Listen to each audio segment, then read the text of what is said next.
This number is just a holding place, right? So we've gone through male stout halfling, chaotic neutral alignment.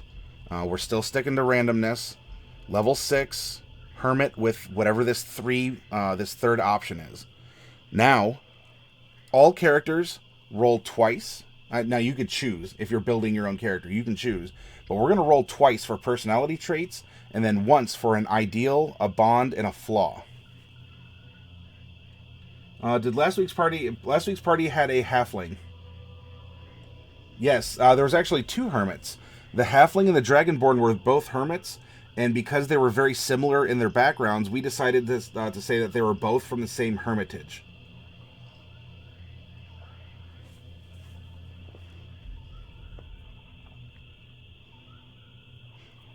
If you wanted to double check, Dark Wolf, also, there's a list of characters. If you look in the stream feed down below, I give a blurb for the different characters that we've created. You shouldn't have to scroll too far to find them.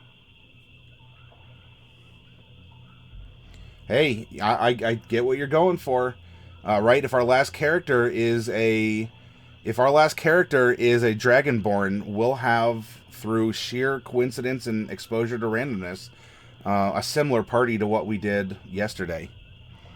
Now, especially if this was a monk, right? We'll find that out soon. Anyway, here's our 2 personality traits. We're going to roll, whoops, not 23. We're going to roll 2 d8s. Hit it. See up here, 5 and 2. On this revised sheet we're using, here's asterisks, placeholder, 5 and 2. Not worried about what they mean right now. One thing at a time. We're going to come up here and roll 3 d6s. Hit it. 1, 6, 5. All right. We don't know what that means yet, but we've definitely, we filled in a bunch of scribbles in this outline of a character that we've made. There's a little bit more filling in now we can do with our character's physical form. And that's going to come down to the traits that you see here. Not eyes, skin, and hair are going to be important, but those are sort of like frosting on the cake. We're going to determine that our character's height, weight, and their age range, because those are also going to have an impact on our character. Although, I'm sorry, I got one step ahead of myself. Down here, we're going to roll a d12 to determine which class out of the core rulebook we're going to be. Nice big golden button right here. Nice 12-sided die. Hit it. 3. 3 is a cleric. All right. Now, there are 7 domains for non-evil clerics to take. We're going to come down here, change this to a 7-sided die. Of course, we could roll an 8-sided die and re-roll an 8, whatever your preference is. It's just make logical sense. If you don't have d10s, roll a d20 and, cut it in half, round down. Or wait, round up. 4. Okay. We'll get to there in just a second. Cleric and the archetype, or in this case the domain, is domain number 4. What does that mean? Doesn't matter right now. We're coming into this with the attitude that anything can be anything. We are capable of connecting the dots because we are creative. We're opening ourselves up to, just letting the flow of information as this one step at a time process just take place. Okay. We can start filling in a little bit more information. Here's our cleric. We got 3. 1, 2, 3. This is a cleric with the light domain. What does the light domain mean? We'll get into it. For right now, just trust yourself. Write down, cast the bones, and write down what you're reading, and we'll interpret it later. All right, here is our height and weight chart. This is extracted from the PHB to make it a little easier.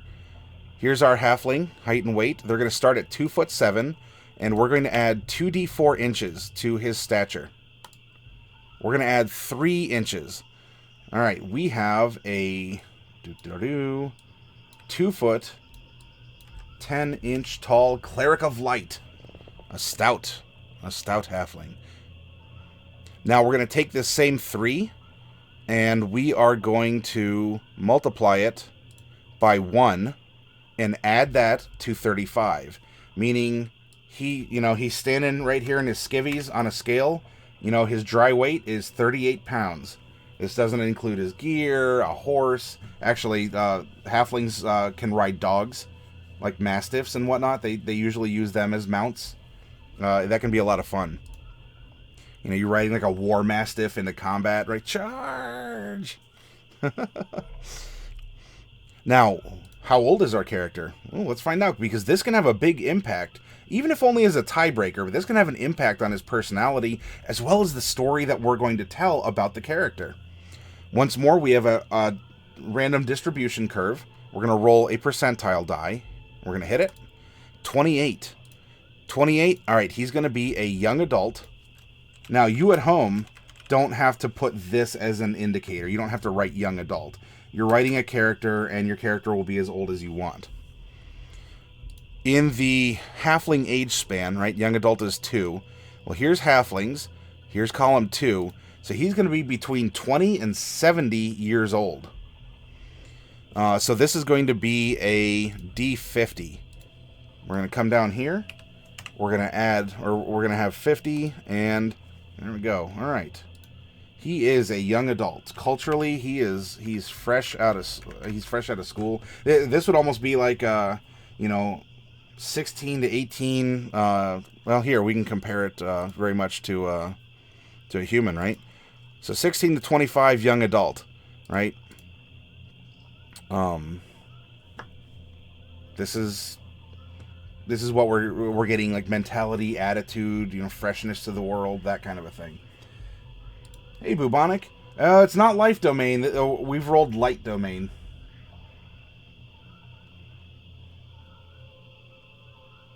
Hello, by the way. For those of you who are joining in, hopefully you've been following along. If not, if you need me to stop and go back and address something, are you not sure of a term? Why is there a number there? What's going on? What is D&D?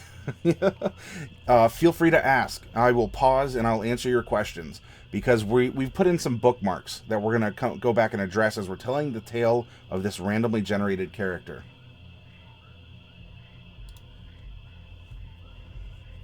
Yeah, light will be fun. He is already a light character, isn't he? Boom. 38 pounds. Geez, Nike or Gurdon up here can just like curl with him, kind of get a workout with our halfling. Okay, we are finished.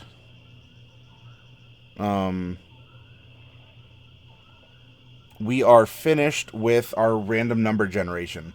Now, we've cast our bones. We're looking into our augury bowl. And what do we see? Well, now we have to make sense of this. What does all this mean? What does it mean? Let's find out.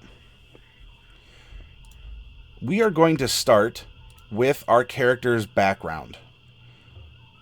We can do race and class, and traditionally, if you're doing a traditional character build, you'll probably already have a concept for your character in mind. We're pulling these straight out of nothingness, and we're focused more on storytelling than on statistics or min-maxing, or even just, I like tieflings, I'm going to play a tiefling, I already have an idea.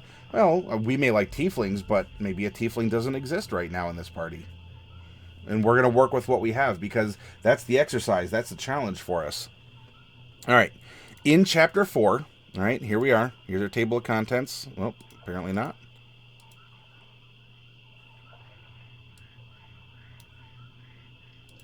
There we go. In Chapter 4, here are our backgrounds. They are listed alphabetically. We are going to scroll down to Hermit, Guild Artisan, and here we go. Hermit. We've lived a life of seclusion, either in a sheltered community such as a monastery or entirely alone, for a formative part of our life. In our time apart from the clamor of society, we found a quiet solitude and perhaps some of the answers you're looking for.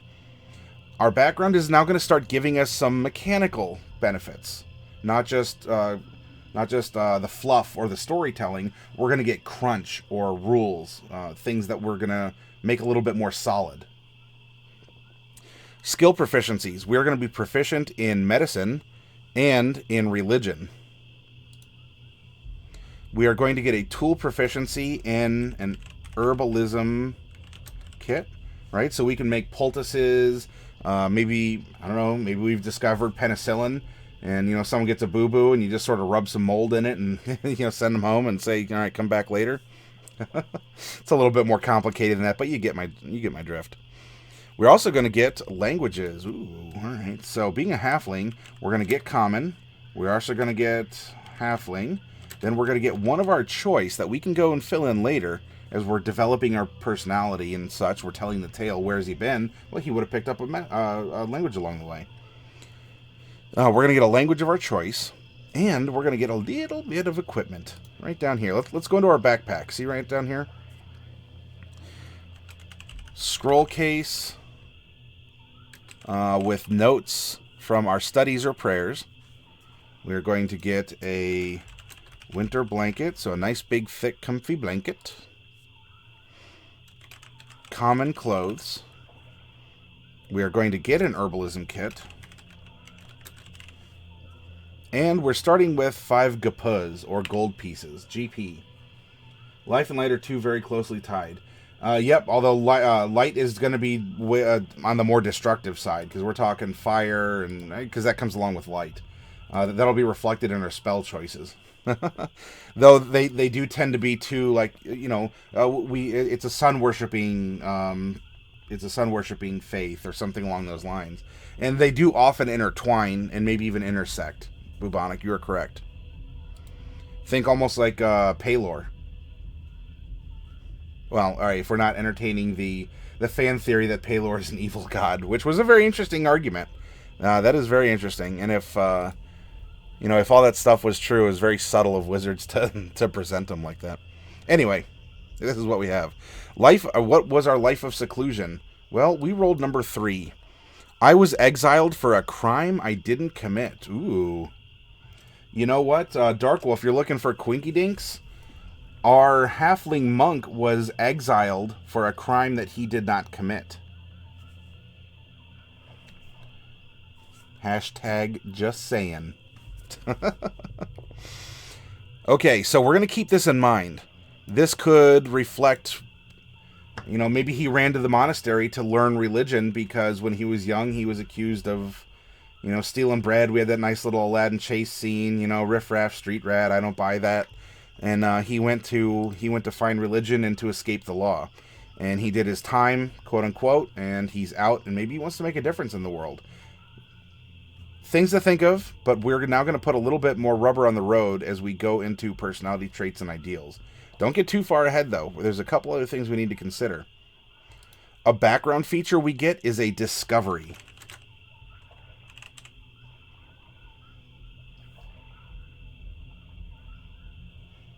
Searing Light is an awesome horizon. Yeah, you know, and they stopped calling them horizons, too. I still do, Bubonic. You know, you have cantrips and horizons.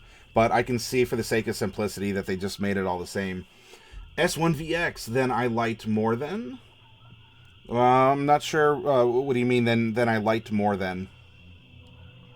Also, welcome to the chat, and welcome to the chat, S1. Unless you want me to call you VX, or...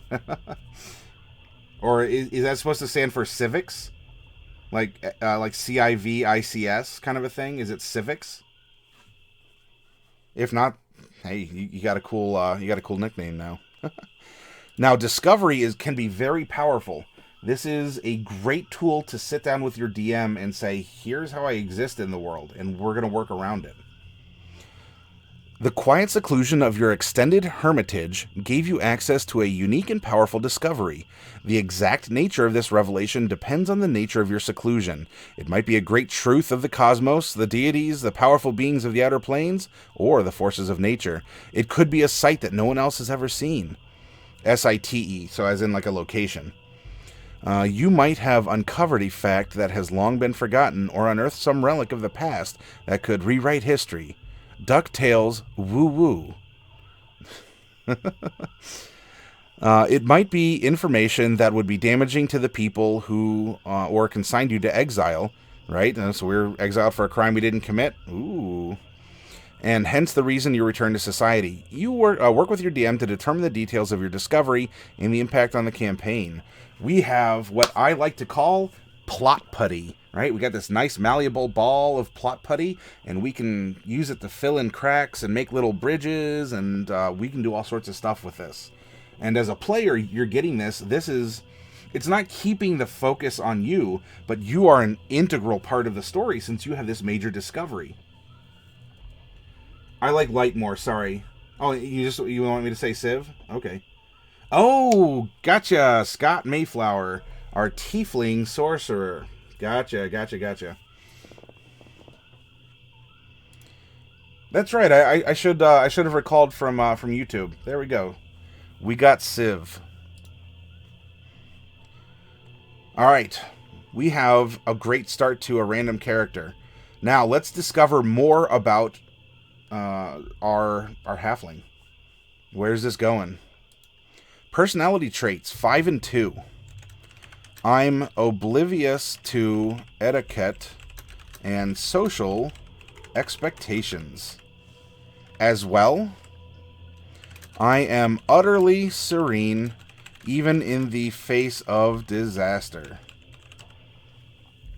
So he's found maybe the light within himself. He's himself. Does he need his pinky up when he drinks tea?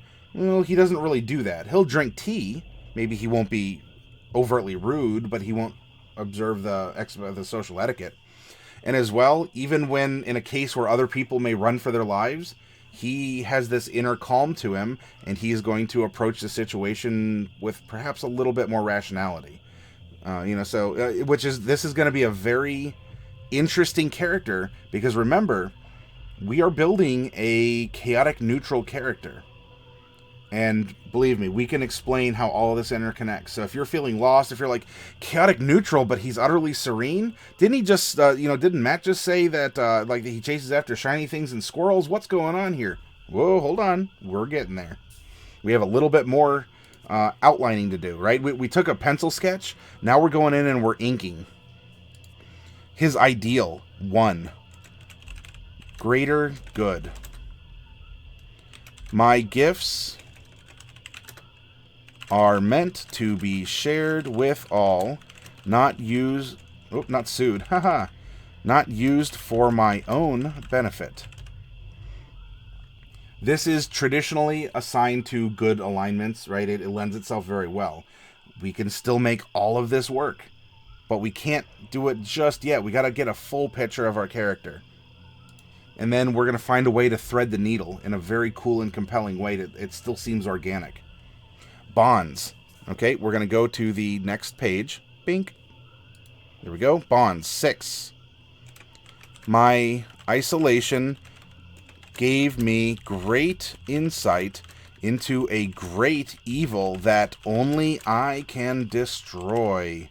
Ooh, we have a plot generating character right now.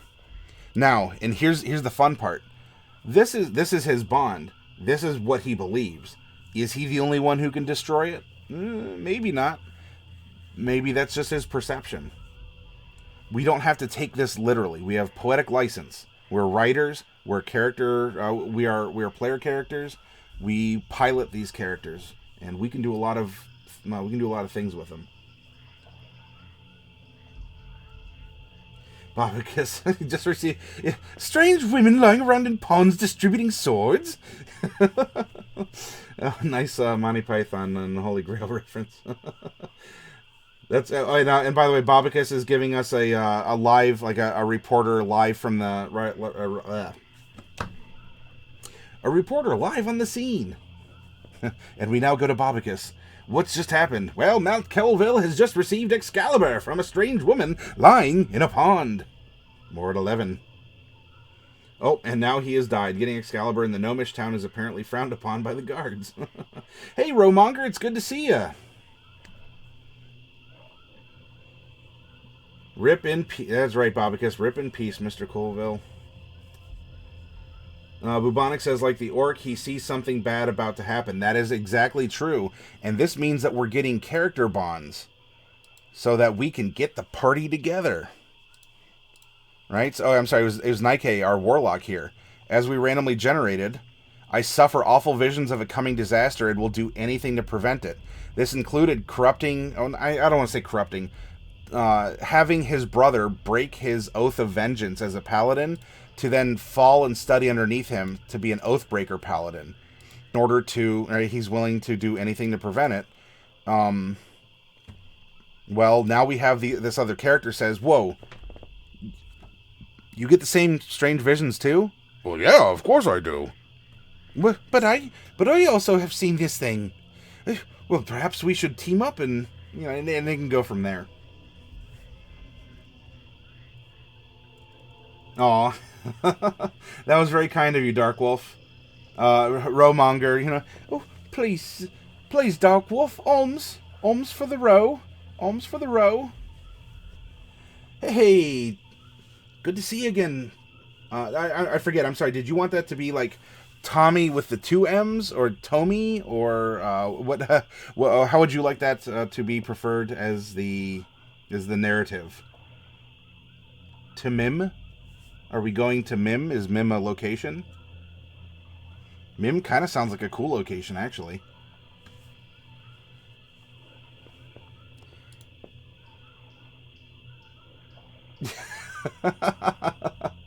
You know what? Rowmonger is at least being honest, right?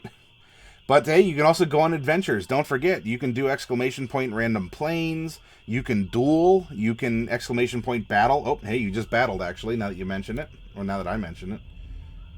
Hey, you got a critical hit. Doubled right out of the gate.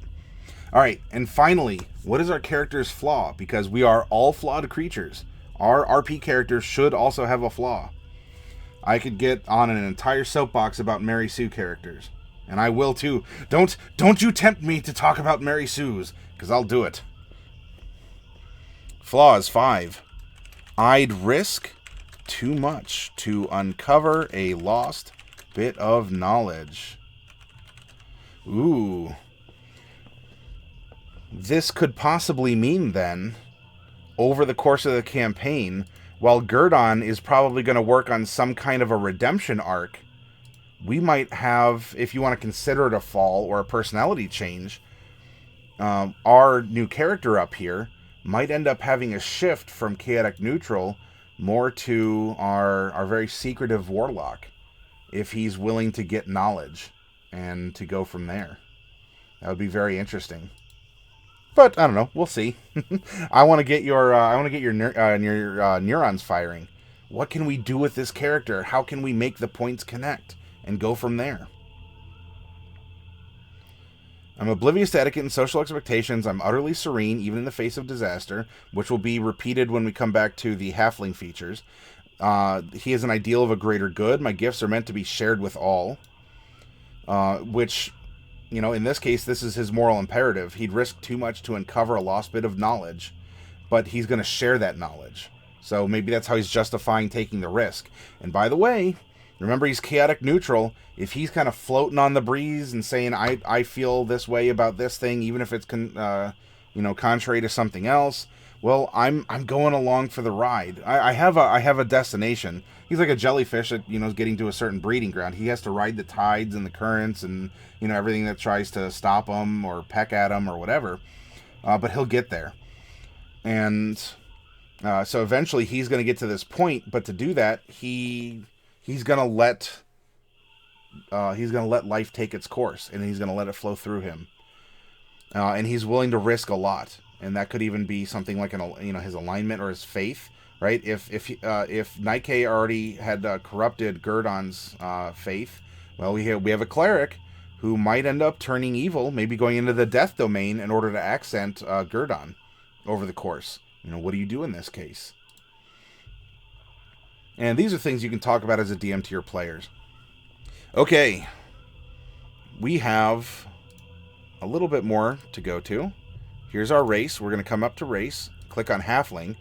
Oh, I love that picture. That picture just makes me feel so happy. Sorry, I missed a little bit here.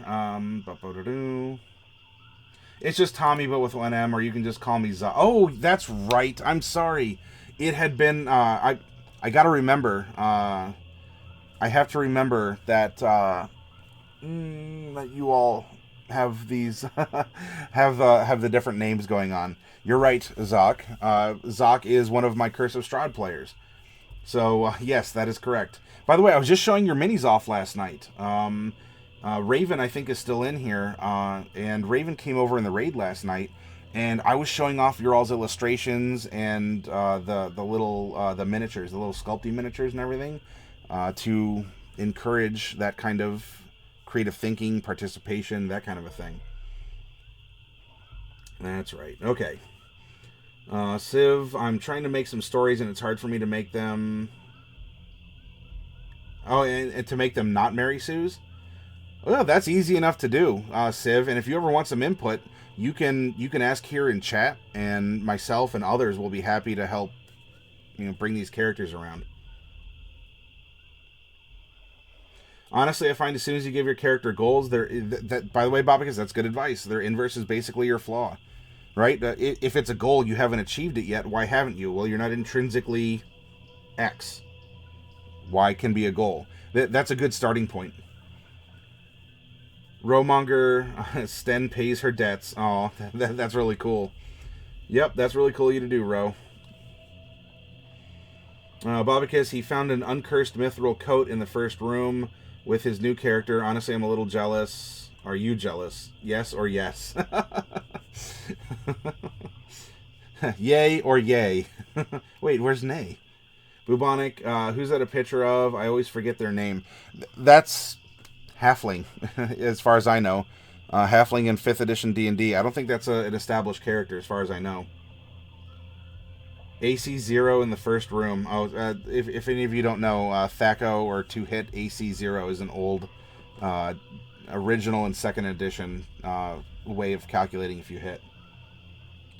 Oh, Rowmonger. Seeing how far the rabbit hole goes here. You might be able to Underdark soon. Alrighty. Now, the PHB does give a nice cultural prompt. If you don't really know much about halflings, or you're like, oh, are those like hobbits? Or if they are, how are they different in D&D? This is a good standard go-to description for who they are, their culture, things to consider. Do you have to use it in your example or in your character? No, not at all. Talk to your DM. Maybe you're doing things a little differently. All right, we can do some things and some stuff. Specifically, our dex score is going to increase. Dex score is going to increase by 2. I'm going to make a little note down here. Right, we're going to add a +2 to our dex score. We're naturally nimble. Size, we are going to be. Oh, we're small. We're small. Our speed is going to be 25 feet. Which is going to give us a half climb and a half swim speed of 12. Now we're coming down here. These are features. Our racial feature is going to give us lucky. When you roll a 1 on an attack roll, ability check, or saving throw, you can re-roll the die and must use the new roll. As well, we are brave. You have advantage on saving throws against being frightened. And we can list it up here where it says advantages, though that's just redundant with brave. As well, we are going to get halfling nimbleness. You can move through the space of any creature that's a size larger than yours. So, everyone except gnomes. Gnomes and goblins, right? Languages, we already have that covered. We get common halfling, and our background gave us a 3rd. And here's our sub-races. There's Lightfoot and Stout. We randomly rolled into a Stout Halfling. As a Stout Halfling, you're hardier than average and have some resistance to poison. Some say that Stouts have dwarven blood. In the Forgotten Realms, these Halflings are called Stronghearts, and they're the most common in the South. Ability score, increase your Constitution, so here we go, by 1. Stout Resilience. You have advantage on saving throws against poison, and you have resistance to poison damage. On this modified sheet, we can come up here, and we see immunities, resistances, and vulnerabilities. Well, let's find poison. Bink. And we filled that in.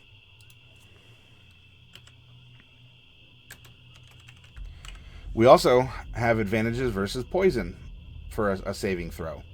And there's our resistance to poison. Very good. Oh, yep, Romonger. Look, it was only a matter of time, right? Womp womp.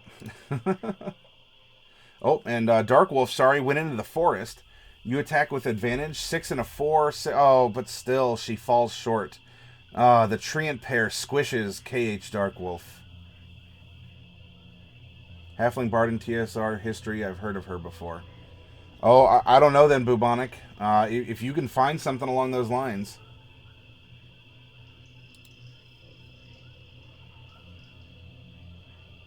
Got some battles and duels going on. Oh, it's a battlefield in here. EXP flying around everywhere. Pew, pew, pew, pew, pew, pew. Dark Wolf dusts herself off from getting squished by trees. Goes into the plains. And disadvantage. Yeah, a warg. A warg is kind of a magical wolf. Just maybe not the most friendliest. And 2 and 2 and 3. Dark Wolf is not having a good night tonight. Raven wants to try and come back from the dead. Unfortunately, we never can seem to get enough money together for a proper one. You come back as a male human barbarian. Oh yeah, so swole, says Raven.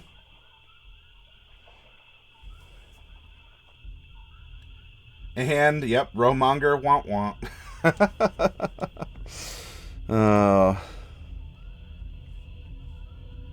Alright, that buttons up what we get for being a halfling. Now, what do we get for being a cleric? Well, that's a very good question, you/me. Apparently not. Wargs, I mean, if you want to count wargs as puppies, I guess you could. But they are... I don't know, you get wargs, you get... oh, what are they? Crenshaw? Crenshaws are very interesting. And if I threw one at you, I'd be very interesting to see what you end up deciding to do with it.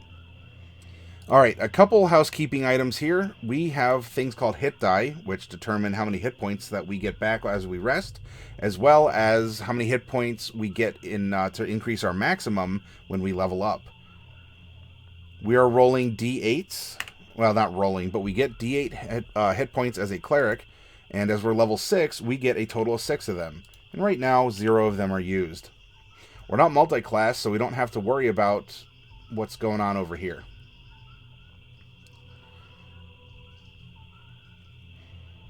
We are going to get some proficiencies.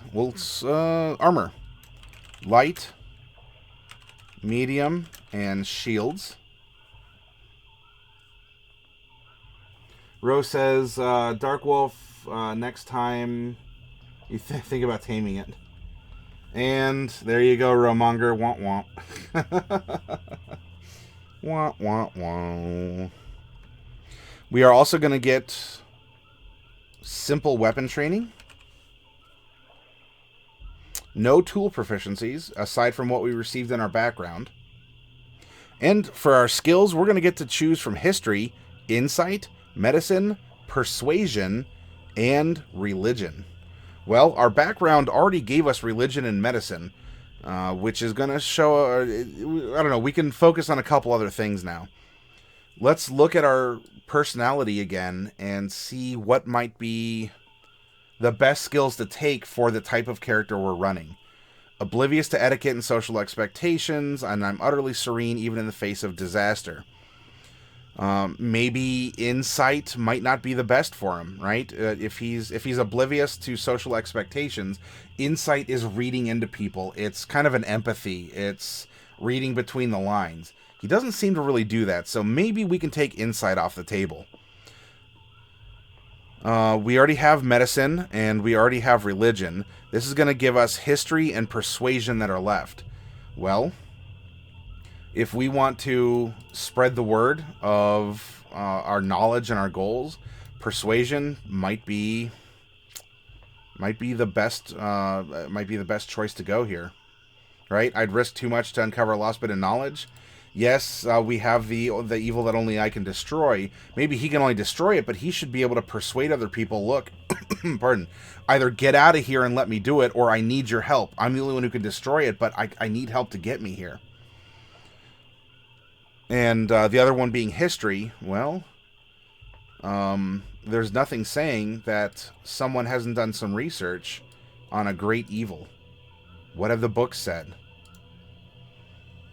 We can also be utterly serene because we have knowledge of things. Fear is born from ignorance, right? If our fight or flight response is triggered, can we make an informed decision, or do we just have to make a snap decision on that scale? So maybe by knowing history, right? He learned from history, so he wants to share these gifts further. He's researched this great evil. Because he has knowledge of what has happened in the past in this area, well, that could empower him to be serene. So I almost want to say we can go history, and we should go persuasion for our skill proficiencies. Meaning that he's going to be better at those skills than average. Than the average person otherwise. Oh. Tommy's going into the plains. Is it a rabbit? No, a lion pops out instead. Stops on a 3 and a 1. Oh, jeez. Last night we were having gangbusters. Like everyone's going gangbusters on getting EXP from different encounters. But now, Thursday's being fierce.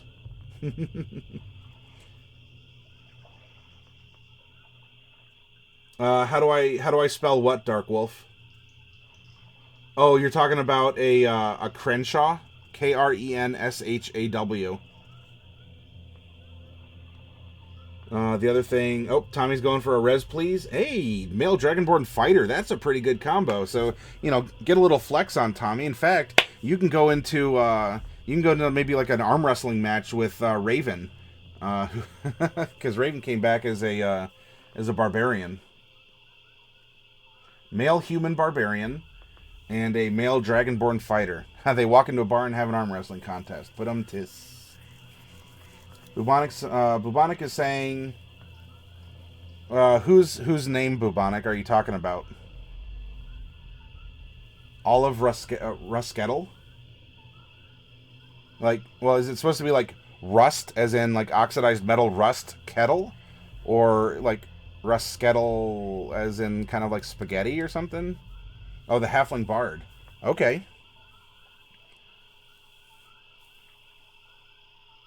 The so-called Bard of the Realms. Oh, gotcha. Gotcha. Well, thank you for that little bit of insight, because I wasn't aware that she was a featured character of one kind or another, Bubonic. That's really cool of you to do. Yeah, So Tommy, you come back as a Dragonborn and you get Bubonic's attention. He loves Dragonborn. Raven wants to duel. And you accept, and Raven wins. The barbarian wins over the fighter. Woo, woo, woo. More.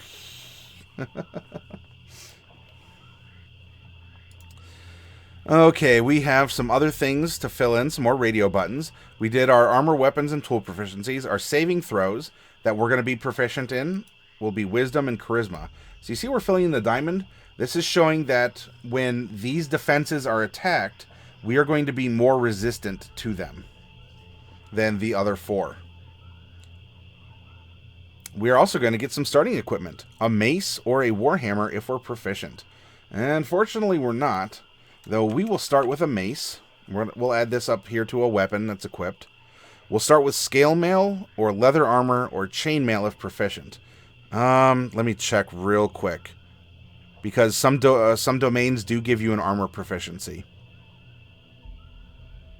Light domain. I do not see where it's going to give us an armor proficiency. Therefore, we will eschew the heavy armor in favor of the medium armor. We'll go here, right? This is our armor. Whoop. Scale mail. A light crossbow and 20 bolts or any simple weapon. I don't know how dexterous this character will be, but we'll just put in simple / LCB, and then we'll come back and determine that. A priest's pack or an explorer's pack. Well, priest pack have a lot of religious writing tools, things like that, and if we have someone who wants to spread the word, I think a priest's pack will be more appropriate than an explorer's pack. As well, we will also get a shield. This is going to add 2 to our AC. And we will also get a holy symbol. Of what kind, what deity does he worship? Those are details that we don't have to fill in when we're thinking conceptually. Because we're focusing on our character and his personality. We're not trying to write him into a doctrinal corner or a dogmatic corner and have him defined by his religion. Can that happen? Oh, of course, yes. Though, for our exercises here on this channel, I want to make sure we are making an individual first who will fit within a framework that we are describing above. And especially because the light domain deals a lot with fire, we have chaotic neutral. Look, fire can harm, fire can heal, fire is useful, and it's a weapon and a tool. Fire is very much chaotic neutral, we can argue. And his lifestyle seems to be reflective of that anyway, without us saying, oh, let's tie him to a god, because suddenly, when you describe your character as the follower of a divinity of some kind, suddenly that can cast a shadow of stereotype over your character.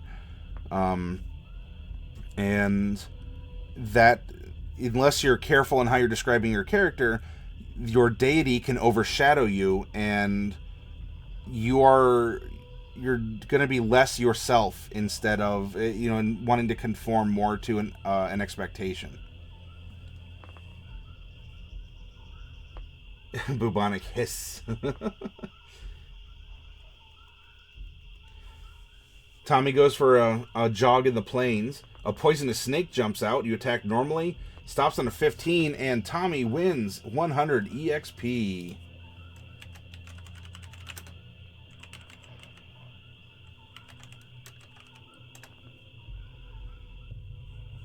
Yeah, the snake got killed tonight.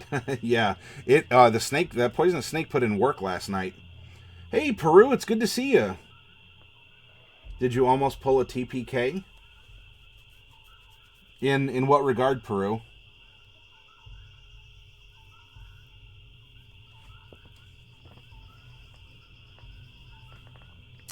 Okay, so far so good. And again, what weapons he uses, maybe that's an accent to our character, but this shouldn't necessarily define our character on the level of concept we're approaching for. If we want to make him, the halfling basher, and he's notorious for, breaking kneecaps with his mace, we can do that.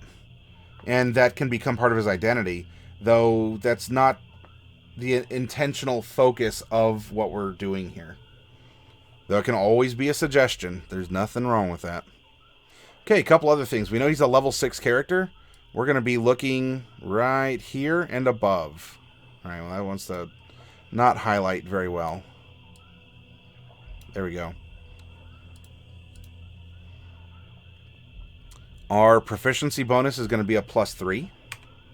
There we go. We're going to get some abilities, though.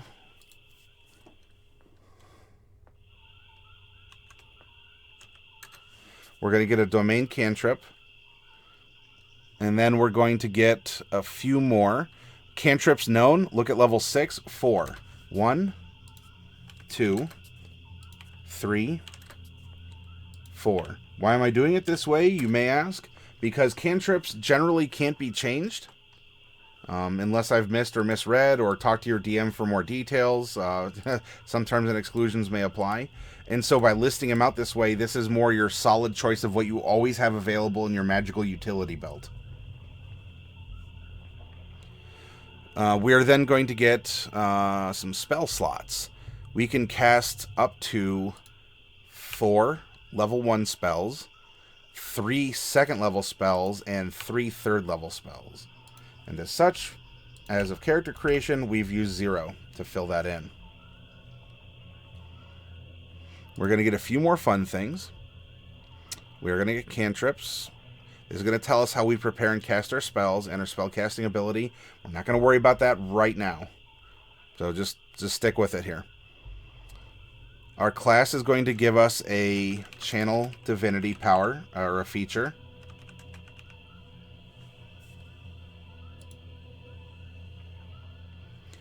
We are going to intrinsically get turn undead, which is really going to, it's going to carry now at 5th level, remember, because we're making a level 1 and we're going to boost it to 6. Starting at 5th level, when an undead fails its saving throw against turn undead feature, it is instantly destroyed. So we can even say here, because we've hit 5th level and beyond, turn/destroy undead. And we're not high enough to get divine intervention just yet. Alright, this is what us being a cleric is going to give us. As our archetype or as our domain, our specialty, well, we have knowledge domain. We want to go a little bit beyond that. Life domain, alright, a little bit further. Light domain, ding, ding, ding, ding, here we go. Here's a descriptor of a concept for a light domain character.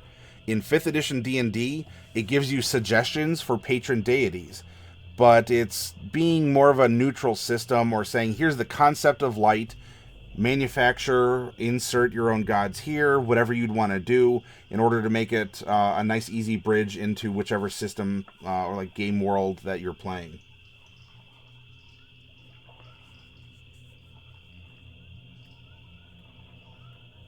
Oh, gotcha, Peru. Whew, Raven, all these duels.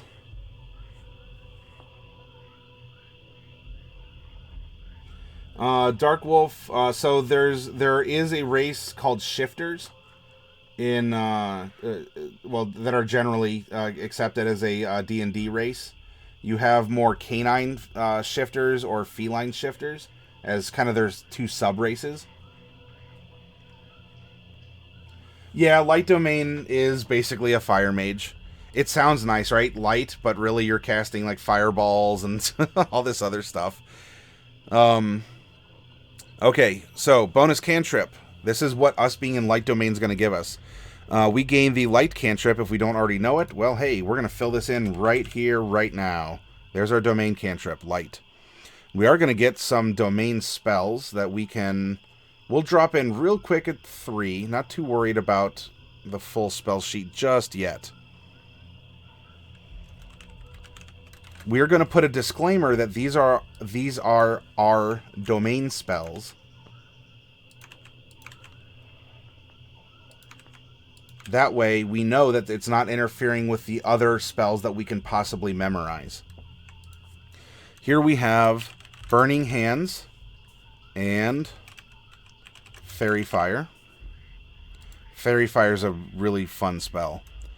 Flaming Sphere and Scorching Ray. Und then we have Daylight und Fireball.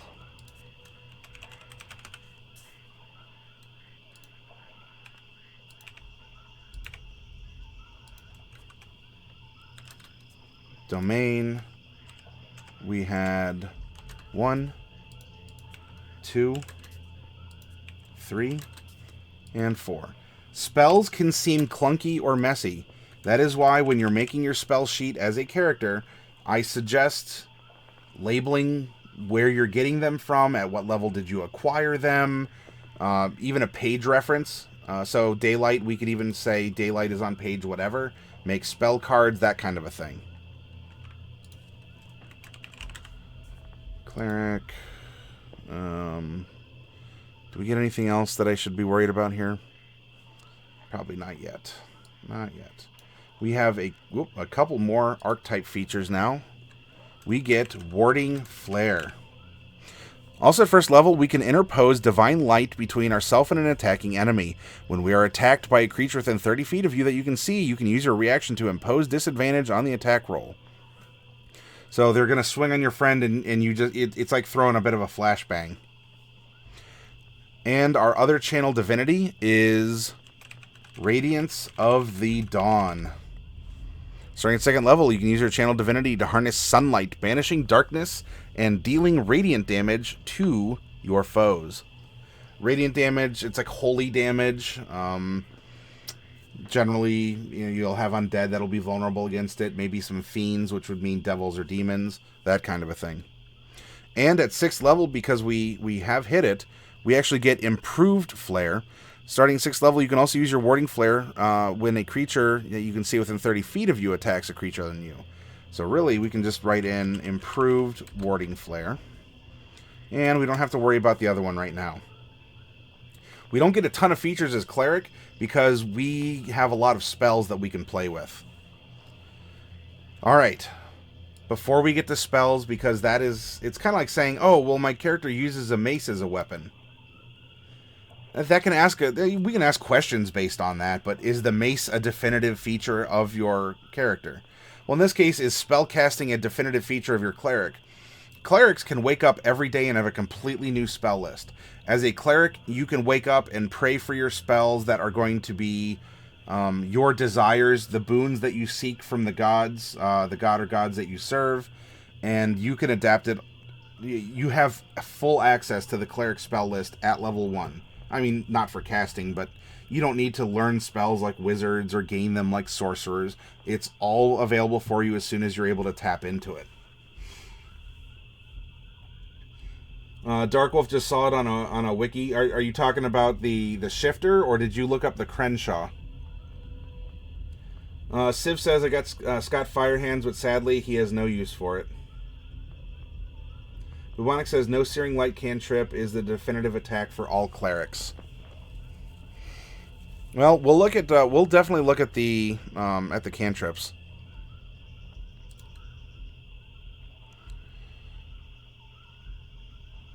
Okay, how are we casting spells? Well, there's a nice big section over here. Long story short, we're casting off of our wisdom modifier. In order to resist our spells, this is an enemy would have to overcome our spell save difficulty class, or our DC, which is 8 plus our proficiency plus our wisdom modifier. If this were a bard, they cast off of cleric. It would be charisma. It would be 8 plus proficiency plus charisma modifier. 8 plus 3. Here's our proficiency. That's 11. We don't have a modifier just yet, but that's going to be filled in here for our save DC. Our attack bonus, right here, as you can see, it's proficiency plus our wisdom modifier. We're going to generate scores now to help fill in our character and to help tell the tale. But since we brought up magic, here are some things to keep in mind. As well, we're going to get a number of spells. That's going to equal our wisdom modifier plus our cleric level. We're level 6, and let's say we end up with a wisdom modifier of 3. Hey, that means that we'll get, for example, 9 spells known. And we can distribute that through any of the levels of spells. If we want to load up for whatever reason on level 3 and go 5 of them, we can. If we want to balance it out and go 3, 3, 3, we can do that too. Or 1, 1, 2, 6. We have options. Hey, Kazelric, thank you so much for the cheer. I super appreciate that. Welcome to the channel and conversation. I hope you've been enjoying what you're seeing. I'd imagine that the cheer is just for that. But if you have any questions or comments along the way, Kez, and thank you for the follow too. Welcome. Stranger. What are you buying? What are you selling? I'll buy it at a high price. Oh, you just got here. Well, cool. We are going through a storytelling exercise where we have pulled elements of a character randomly out of the ether, and we are now forming him in front of us, and we're going to give him a compelling background and a story, and it's good practice to get our brain juices flowing. By the way, Raven, if you're still out there, are you feeling a little... Hopefully you're not feeling lost. Are you feeling inspired? Is your mojo starting to pick up here as we're building this character and going forward from there? Hey, Dark Wolf, thank you so much. 94 again. Oh, well.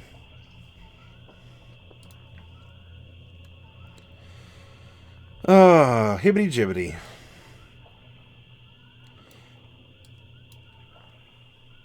You're not feeling lost at all. Okay. If you have questions along the way, though, Raven, you always ask. It's not a problem. I can pause what I'm doing in order to address it and still weave it into our overall progress. All right, now you may be wondering why are characters named 15, 14, 13, 12, 10, 8. That is because in D&D as an option, your character can start with what's called a standard array, where we can take these scores and plug them into the 6 abilities that fuel our characters. For a cleric, wisdom is very important. This is our spellcasting. This is our spellcasting determination. How many spells we get and how powerful our spells are. Yes, religion is under intelligence, but that's because that is the book smarts of religion. Can you name all the saints of whatever? Can you name, holy sites? Wisdom, as we see here, wisdom is like common sense. Wisdom is gut feelings. It's street smarts. Intelligence is book smarts. The things that we can learn by rote.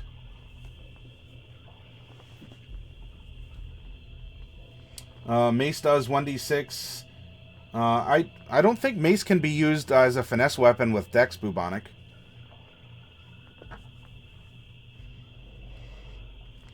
So I'm going to make the argument that for our character, and remember, just by being a halfling, we're going to get a little bonus here. I think that we should put our wisdom, our highest score in wisdom. Now, from here, we can make decisions. Look at his personality, right? We have a developed personality. He's 24 years old. He just got out of the monastery. He's ready to get out into the world.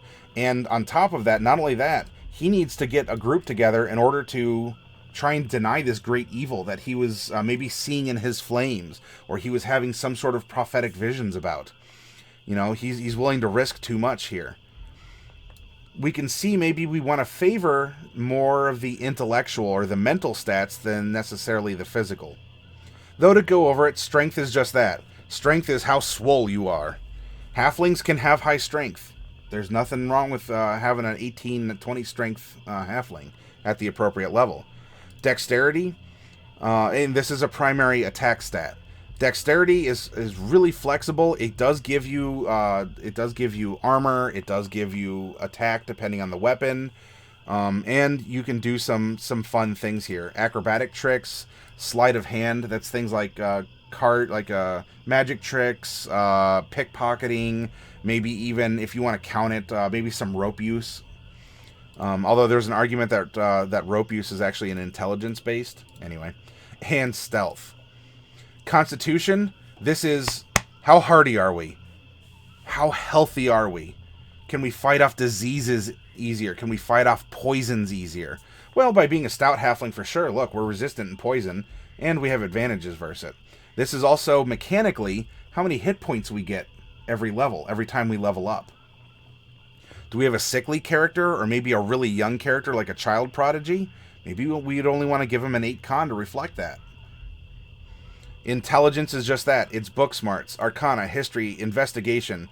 Investigation, think like Benedict Cumberbatch is Sherlock Holmes, or even Sherlock Holmes that Robert Downey Jr. played, right? They kind of like slow down and they examine and everything is pieced together. That's investigation. Nature and religion. Wisdom. This is perception. Your sights, your smells, your senses. Insight is that internalization. Is someone lying to you, or are they withholding information? That kind of thing. And charisma is not just how pretty you are, but it's also how you present yourself. Our character might not have the highest charisma if he's oblivious to etiquette and social expectations. Maybe only an average charisma. Maybe charisma is a dump stat. And by that I mean we put the 8 in there. The proficiency will help. It means that he's better at it. But maybe this isn't the big score for him. Let's see. Okay, so Sacred Flame, Bubonic. Oh, juicing it up to level 5. You're doing some math.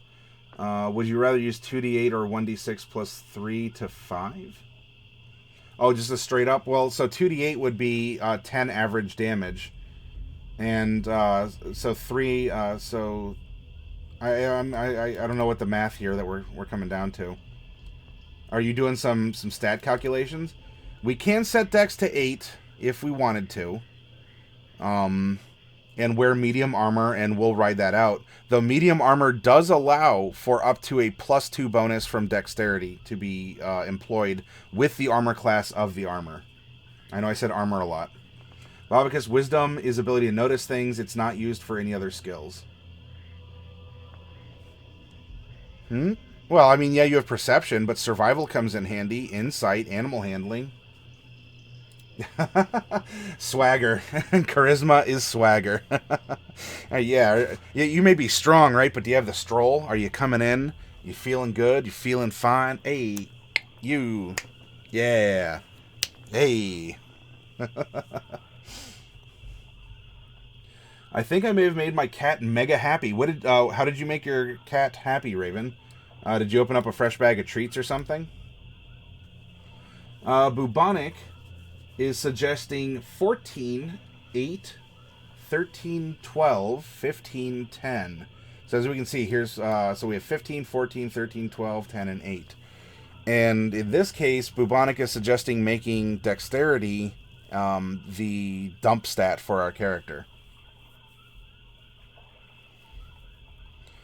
And remember, as we're deciding this, we want to focus on personality and who he is and what he does. Being utterly serene can be charismatic, even if this seems like we almost said we're oblivious to social etiquette, which would indicate maybe, that influenced our choice of skill or for our skill proficiencies, though having a higher wisdom intrinsically would be important for a cleric.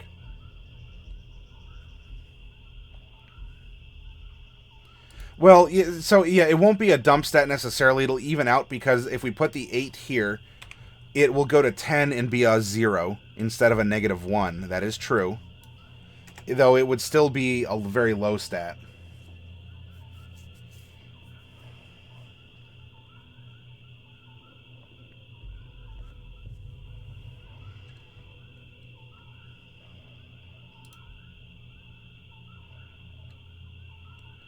What if we did something like...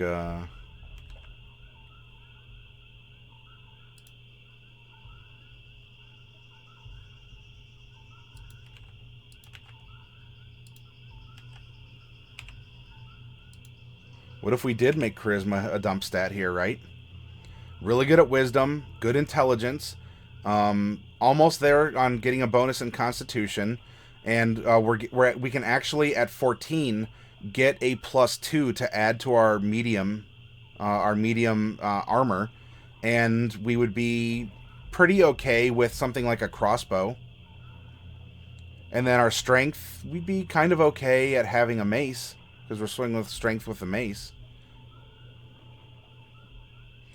Having a low charisma also, if he feels like he's the only one who can do it, maybe he's getting people to help him get him there, but, totally convincing them? I don't know. This is a conversation. We don't have to go just by my stats, but these are reasons. These are things that we can think about. Bubonic likes this array better?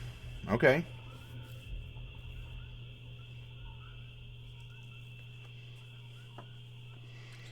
Alright, so if we do this, now let's add in our intrinsic 1 by being a stout halfling. And we're going to add our 2 to Dexterity up here. Alright, so we'll get rid of that. -10 divided by 2, round down. Or just, you can memorize it over time. This is -1. This is 2. We're almost at 3, right? 16 and 17 would be 3. 2, 0, 2, and 1.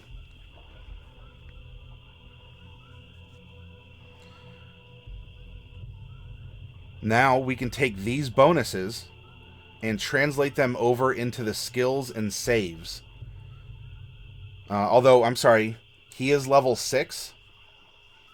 We get at level 4 something called an ability score increase, an ASI. We can add +2 to 1 score or +1 to 2 scores. Hey, Kazelric, thank you again. I really appreciate that. I'm glad you're here and having a good time. How much money do I have to pay to be able to talk on a Discord? Oh, here. There you go. If you need to come into to share in our Discord, 'tis right there.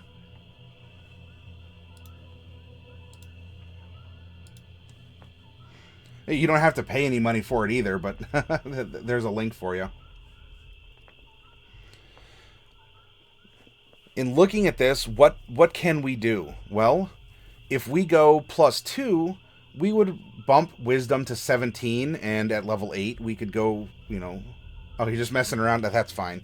We can we can raise that to a +3, or if we do 1 and 1, we could raise this to a 16, and we could even give our little duder here maybe 1 point in Constitution, which is going to be a hit point increase. Otherwise, if we wanted to stay neutral in, at 0 in Constitution, we could throw that 1 in Strength and have him be a little bit more efficient with his mace and hit a little harder.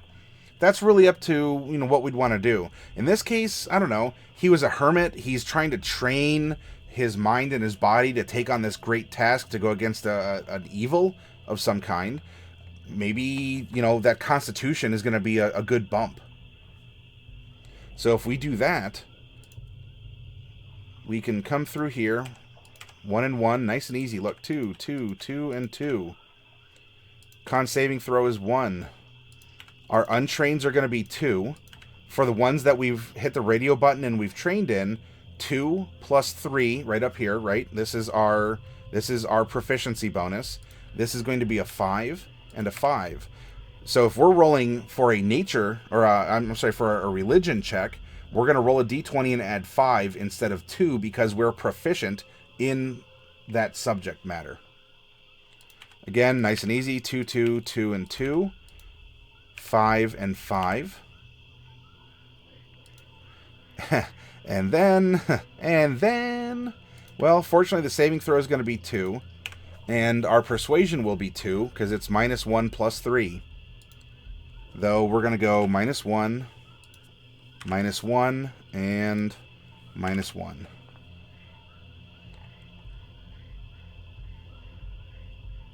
Cool. We can calculate our hit points. At level 1, you get your full hit die. In this case, that was a D8 right over here. Clerics have D8 hit dies.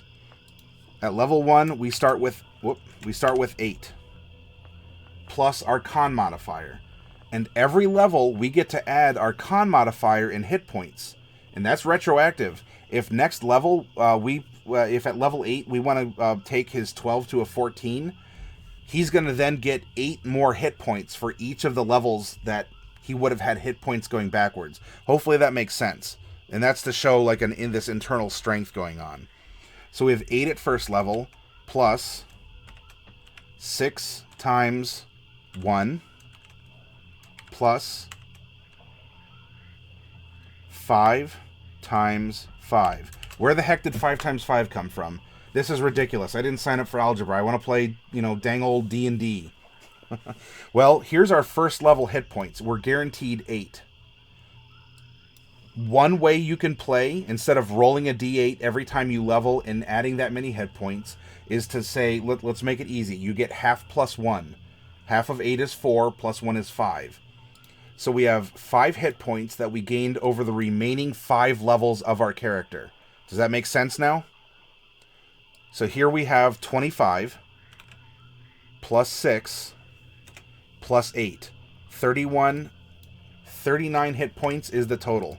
So here's our maximum, and here's our current, right? So let's say we got hit for, 6 hit points. We change that to a 33 of 39. We're at 21. Oh no, we're getting pretty down. Oh no, now we only have 2. But our 39 is still the same. But because he's a nice fresh character, oh, rosy cheeks. Oh, he's a wee little charmer. He's at 39 of 39. couple more things we can calculate.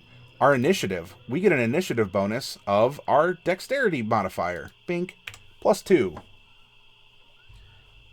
Bubonic, yes, con is preferable. Light clerics can be rather gruff and extreme, and their charisma can be pretty low because of it. Fire magic is destructive as heck. It is heckin' destructive. It very much can be. Though, I mean, the domain itself, we can easily say, Bubonic, that we can have a very charismatic leader of light. I mean, look at name Q Missandre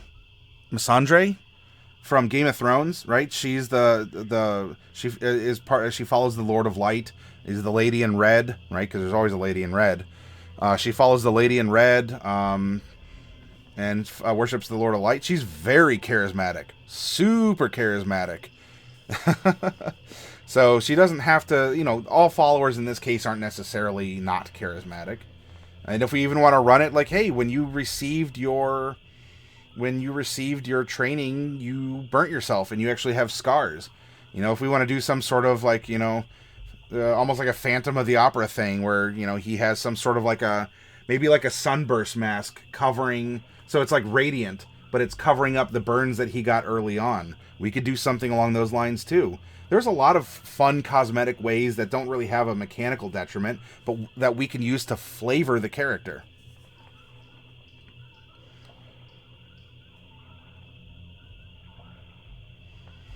If we do that, instead of another simple weapon, we can go for a light crossbow, and he'll be pretty okay.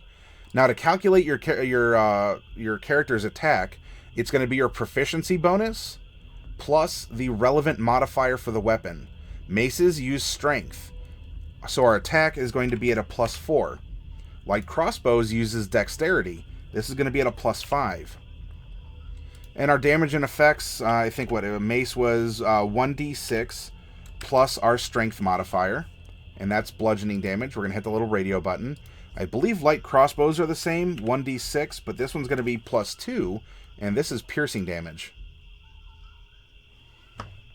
Awesome. Also, look at this. We have statted out our character.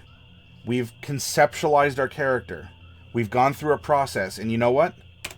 Our character needs a name, right? We've developed a character. Now let's think of names. Let's think of some of the cosmetics of our character, the spells he knows, his eye color, his skin, and it's not just color, it's texture, it's hair. Maybe he's bald with a beard. We can do that. It's not just, short black hair. That is a description. We can give him more. And of course, down here, we can add a character portrait or things along those lines. But our name slot, we've opened up because we're pretty well done with this character. And we can start thinking of the fun, the fluff that we can add on to him. Dark Wolf, did I say Phantom of the Opera? I brought it up as an option. We have a young cleric, and he channels fire like no one's business. Maybe there was an accident, and it could have left a part of him or his body scarred. And so maybe he wears like over part of his face or something, he wears a sunburst motif, like a partial mask to cover it, but it's still radiant and is in worship of his deity or the domain that he follows.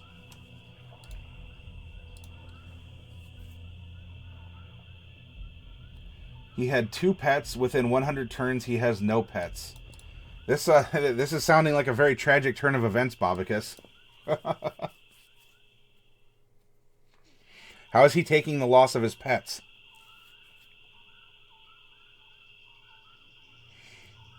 Bubonic wants Sacred Flame as one of his cantrips. 90% of all clerics. Yeah. Well, yeah, I mean, having a damage cantrip is important. I would recommend that. To have at least one. That way you have an unlimited pew-pew-pew gun out of your finger. Since we filled that in, we can do a couple other things. Let's go down to equipment. Here we have medium armor. We have scale mail, which is 14 plus our dex modifier, well, max 2. So we have a 16 AC, right? 14 from armor, 2 from dex. And we are using a shield bonus because we're proficient in shields and have one equipped. This is going to give us an 18 AC. Hopefully that made sense. Now, something to keep in mind is that if we are trying to stealth and we are wearing our scale mail, we do have disadvantage on stealth.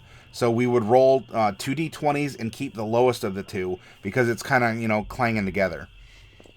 Could you talk to your DM and say, hey, I'm going to try and stuff some rags under my armor, try and bind it and silence it? Maybe your DM would allow you to roll normally, but think creatively. Make those propositions to your DM. What's the harm, right? Let's check the weapons real quick to see if I was correct. Maces, yep. D6 bludgeoning and light crossbow. Oh, it's 1d8 piercing. Ooh. Pardonnez-moi. All right. Our charisma modifier, our wisdom modifier is 2, plus our level of 6. This is meaning that we are getting 8 spells known. And we can also calculate our save DC, right? That is 8 plus proficiency. So we're at 11, and now we're at 13. So we can fill that in for our little handy-dandy front page cheat sheet here. Our spell attack is our proficiency plus the relevant modifier for spell casting. Rather easy. Our attacks are made at +5, and saves against our attacks or our spells are 13. Over here, we don't really need to worry about this. This is it's for quasi-spell casting. Sorcerers get sorcery points, monks get key points, paladins get lay on hands. These are sort of side effects that have limited pools of extra things you can do. That's not really... Clerics don't have this, unless they multi-class or whatnot. So we're not going to be worried about that. Come down here. Nice reminder. Wisdom 13 plus 5. We're not going to worry about this. So 0, 0. All this stuff up here, that's for spells and like scrolls and wands. We're not worried about that. Don't worry about it. Don't worry about it. Bard spells, cleric spells. Dun, dun, dun, dun. Here we go. Puppy power. We get up to level 3, which conveniently enough, despite these last 3 spells here, Spirit Guardians, Tongues, and Water Walk, which, hey, maybe we want to keep in mind, we can learn any of these. We know 8 spells, and we can shift those around every morning we wake up and say, hello, sunshine. The stars say hello. So this can be swapped around. We can burden one end or the other. In this case, what it doesn't really matter. We can come up with an average a spell suite of I wake up on any given day and this is what I do. And this is a fun way to further think about your character and what his personality is going to be. If he wakes up on a random day, what is he ready to do? Community service? Is he ready for battle? Is he ready for... going to the hospital and curing wounds and disease. It's an extension outside of play. That can be an extension of his personality, of his goals, of things like that. If he's trying to track down evil, maybe he's going to take detect evil and good. And he'll end up using that a lot on an average day in order to try and sort through information, in order to find clues. So if we have 8 spells, we could break it up and say, let's, let's go, something like 1, 2, 3, 4, 5, 6, 7, and 8. Why did I do this? Because I can. Because I can. Whoa. You can rearrange it. Have fun with your character. Remember, your spells are an extension of yourself. What do we have here? Dark Wolf is drawing it. Sacred Flame, Mending, Spare the Dying, and Thaumaturgy, thinks Bubonic. Sorry, I forgot the name of the Spare the Dying spell. All right, so we look at cantrips. These are zeroth level spells. In prior editions, they were called orisons, which is another word for like a small prayer. In 5th edition, all our 0th level spells are cantrips. You can cast these unlimited times and have fun. We buy our domain, we got light for free. We don't need to worry about that. So what else would would someone of our disposition learn that isn't as easily changeable? Well, let's see. Greater good. So he's meant to share. He's meant to share his gifts. My isolation gave me great insight into the evil that only I can destroy. I risk too much to uncover a lost bit of knowledge. I'm oblivious to etiquette and social expectations, and I'm utterly serene even in the face of disaster.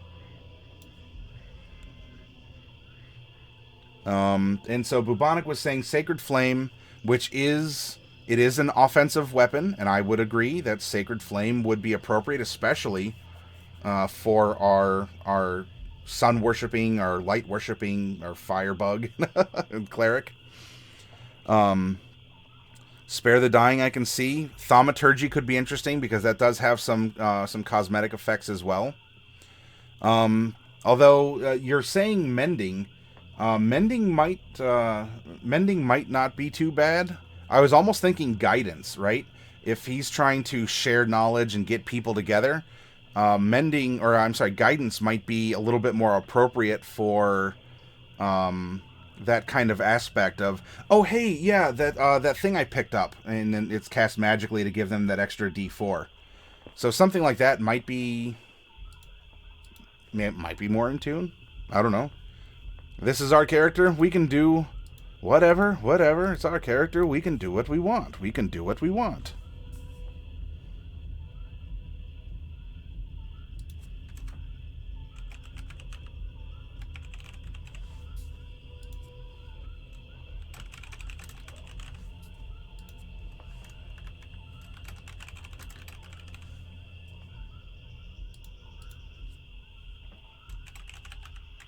Let's say that we do that. Now, mind you, and again, if any of you out there want to say, no, I think mending, maybe he's a welder, he welds with his finger, he fixes stuff, we could do that too. Yeah, we will get more cantrips later on, Bubonic. What's nice on this page here is we can access our ready, easy to use, unlimited cast spells. So for our domain, we did get light, but alphabetically, we do have guidance. We have Sacred Flame, Spare the Dying, and Thaumaturgy. And you can type in, some other little fun facts about your spells here. Really, the only one that might make a difference, because it would really be an attack spell, would be Sacred Flame. So we can come down here, caution, this is going to flash by, so if you need to close your eyes or look away, do so. I'm almost finished. Guidance, Magic Mouth, this is all alphabetical. Scrying, Searing, oh, a little too far. Sacred Flame.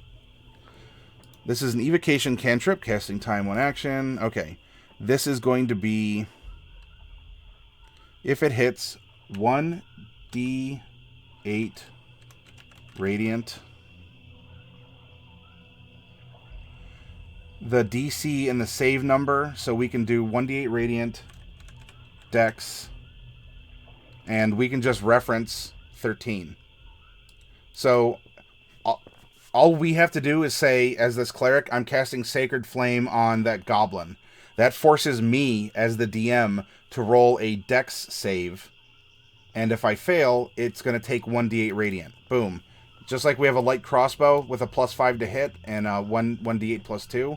Let's say that guidance was an attack spell. In this case, we might even just say, I don't know, we could just even do like 1d8/AC, in which case we're rolling, and we're not rolling a save, we're rolling an attack. However you want to do it, this is just a nice, fun way to have your spells out in front of you.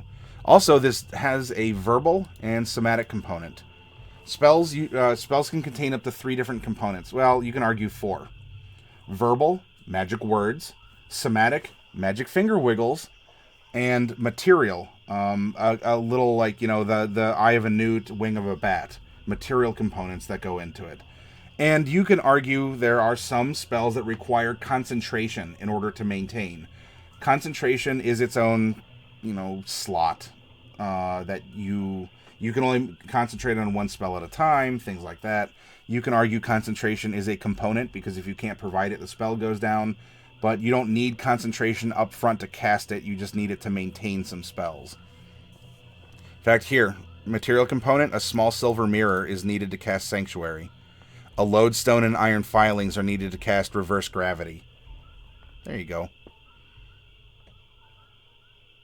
And duration, boom, concentration up to a minute. Sacred Flame, duration instantaneous. Flash in the pan, pun intended.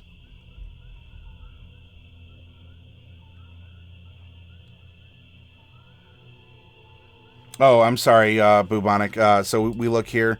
The spell's damage increases by 1d8 when you reach, 5th level, 11th. So this should actually be 2d8. You're right. Thank you for that, by the way. That's meant to scale with you to make sure that your cantrips remain relevant throughout the entirety of your journey as your character. Matt Colville has died in the gnomish town for a second time. He struck a gas spore, angering the town guard. Press F to pay respects, for the stream has ended. Oh. There we go. Yep, gas spores. Those show up in our Underdark adventure, too. If you all have 1,000 EXP you want to spend, you could type in ! Random Udark. And you also may encounter a gas spore. Oh, boy. The wacky adventures. Okay, so look. We have made a character. We've given him a personality. We've fleshed him out with a mentality, with a philosophy. We can start imagining, okay, so how did this person, he was exiled for a crime he didn't commit. He must have run to this monastery, learned this way, and now he received a revelation and is out of the monastery, back into the world, which may even have rejected him initially as a criminal or something, and now he is out to prove himself. He's statted, ready to go. He could be a boots-on-the-ground character right now.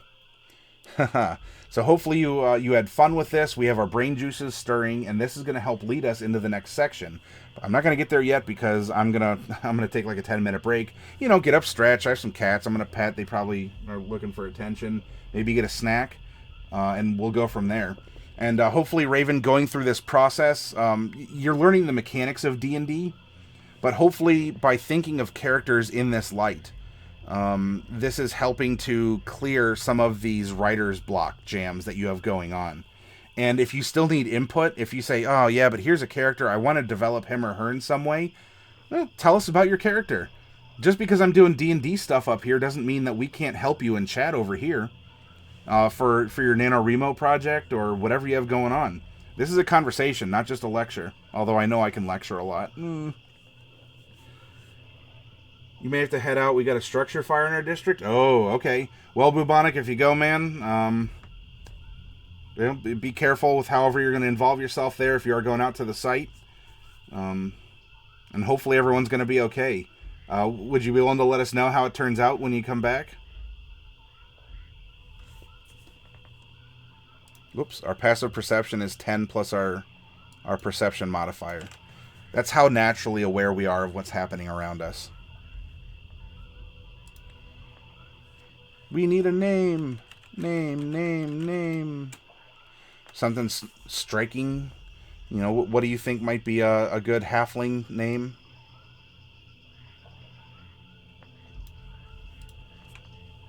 A very good halfling name might be apple butter. Because apple butter's really good. Yep, that is true, Bobicus. Bubonic is a volunteer firefighter.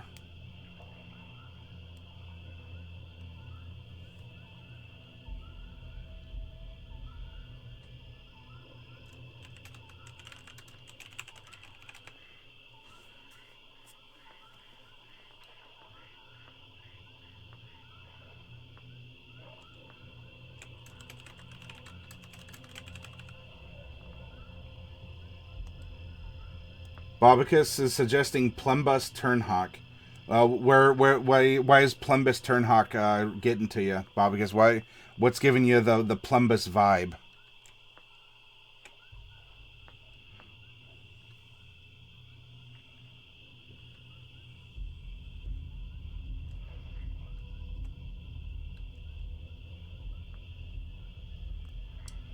I will not take that back, Bobicus.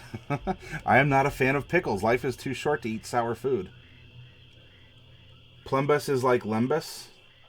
Well, okay, what is Lembus?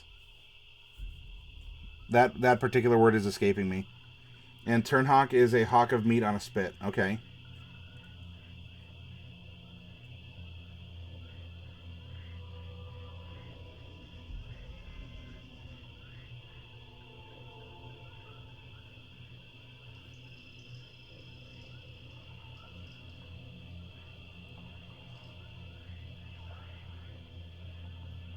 Lembus.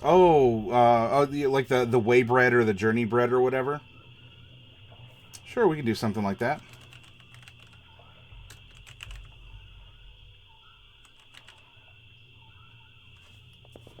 There we go, Plumbus Turnhock. And yay, is a nice little... Oh, did it not? There we go. And it'll automatically fill in. Some more things that we can think about over the break or whatnot. What are his eyes appearing as? Does he even have both his eyes? Does he have heterochromatic eyes? His skin. What is the color, the texture? Is there something about it? Does he have a lot of body hair? As a halfling, they tend to have hair on the top of their feet, kind of like hobbits. So that could be a given. Maybe, I don't know, something happened and it all fell out. It burnt out or something. His hair. We can describe it there.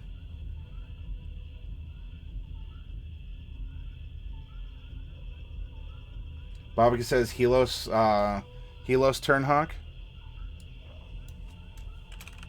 Sure.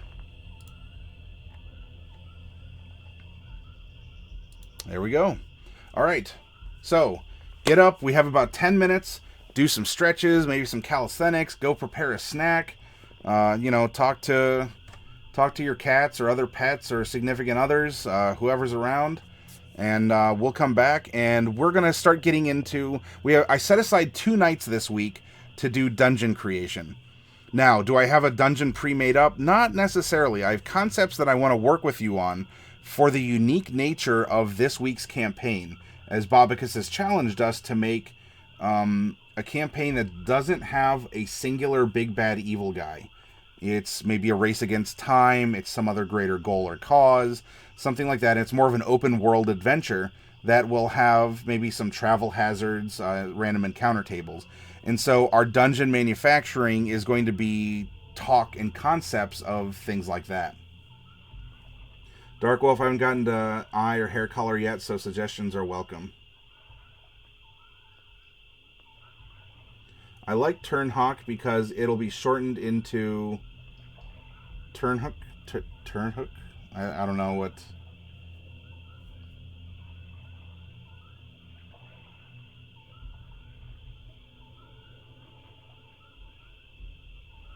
Bobicus wants the scalaires to be black and his irises to be yellow.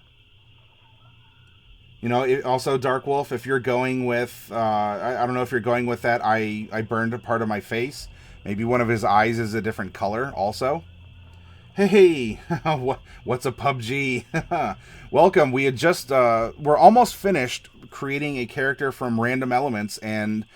developing a backstory and breathing life into him, giving him motivation and a history and a personality.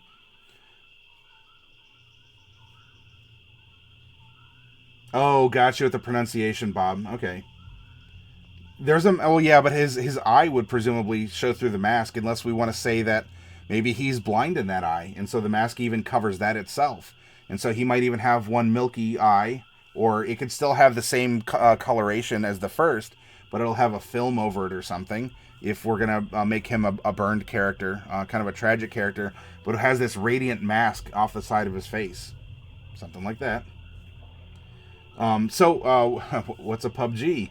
So you came in at an awesome time because we have this character that's all made up, has a great personality. Though I'm about to get up and take a break myself. I'm going to make some tea, do some stretches, and talk to my cats like an insane person. And then we'll be back, and we're going to talk about some world creation. We're going to get our... We started small. Halfling joke. We started small, and now we're going to widen our perspective, as instead of it being a PC, we're going to put on our DM caps and go from there. I've been running D&D for quite some time. On this channel, I do not run a game currently. I will be running a game in the future. Right now, these are explanations, tutorials, creative process, storytelling, not just of my own or of the things that we create here every week. Because every week, we make 5 characters and we take them through a campaign. But there's many people here who share their own adventures. If you have questions on D&D of any kind as a DM or a PC, you can feel free to ask them. If you say, wait, what is halfling nimbleness here? What does that do? I'll go back and break that down for you too. This is educational. It's fun. It's a bunch of nerds sitting at a table in a game store having a conversation about role-playing. And it's open. You can participate as much as you want in this PUBG.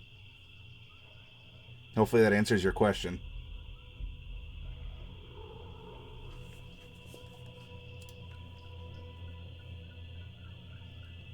Sounds like the place for you? Well then, welcome PUBG. We have a seat at the table just for you. Over there. I don't know. There's one over there too. Take your choice and join the conversation. Though, hang tight for just a little bit because I'm going to take my break and do what needs done. Uh-oh, Shedzar's here. Everyone, get out of here. Go, run now while you can. Yep, no games here, just soapboxing, as I call my monologues. Yeah, they're not even dramatic villainous. Oh, thank you, PUBG. I really appreciate that. They're not even villainous monologues. Like, I get to give those sometimes in my games, but I don't know. Maybe I could do a show of just a villainous monologue sometime. Yes, we flee before the Shadzar. The Shadzar has awoken. Everyone run away.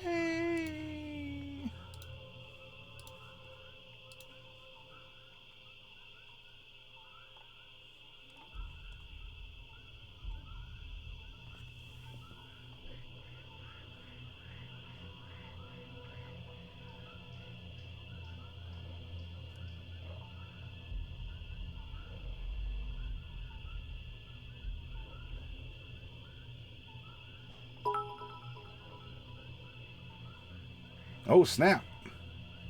I didn't... Raven, cool. Thank you so much. I really appreciate that. Sorry, I ran away on cam. I'm actually finding something fun here to play because the Shadzar has awakened and now walks among us. And there's a particular track I wanted to play for funsies.